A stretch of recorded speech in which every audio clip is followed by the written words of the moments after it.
You check the time before you even open your eyes, a glance at your phone, a number that tells you exactly how late you already are. But the real answer is far stranger. For most of human history, nobody knew what time it was, and nobody needed to. Your ancestors didn't wake up to an alarm. They woke up to light. Your body still remembers this, even now. Deep in your brain sits a cluster of cells called the suprachiasmatic nucleus, and it doesn't read clocks. It reads sunlight. That's why jet lag wrecks you and why a dark winter afternoon makes you sleepy at 4 in the afternoon. You're not broken. You're ancient. For tens of thousands of years, humans measured existence through events, not numbers. Hunger meant it was time to eat. Darkness meant it was time to sleep. The moon swelling meant a season was turning. There was no 9 a.m. There was only when the berries ripen or after the second rain. Time wasn't a line. It was a rhythm you felt in your gut.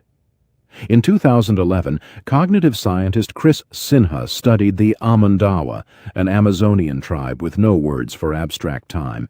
They don't say, "I'll see you next week." They have no linear calendar sitting in their minds. Age isn't a number either. A person doesn't turn 30. A person simply becomes an elder, a role, a shift in identity tied to the community rather than a birthday on a page.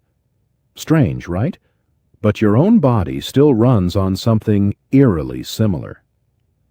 In the 1960s, biologist Jürgen Aschoff sealed volunteers inside underground bunkers with no clocks, no windows, no sunlight. Cut off from every external cue, their bodies didn't collapse into randomness. They settled into their own internal rhythm, waking and sleeping on a cycle close to 25 hours, generated entirely from within. You are still that person in the bunker. Every cell in your body keeps its own ancient clock, ticking whether or not you glance at a screen. So why does modern time feel so suffocating?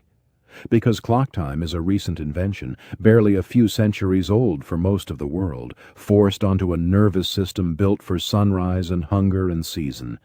Factories needed shifts, trains needed schedules.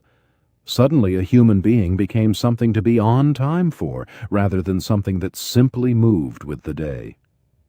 Is it any wonder your body fights back with grogginess, with burnout, with that dread when the clock says 5 and the sun says stay? Here's the twist buried underneath all of it. Ancient humans weren't primitive for ignoring the clock. They were listening to something older and more precise than any watch, the actual state of the world around them. Your ancestors trusted their bodies to know when to move and when to rest, because that trust was the entire technology. Next time you feel that pull to nap in the afternoon slump, or wake up moments before your alarm rings, that isn't a flaw in your schedule. It's your ancestors, still keeping time the only way they ever knew how, whispering through every cell in your body, long after the clock stopped mattering to them and started mattering to you.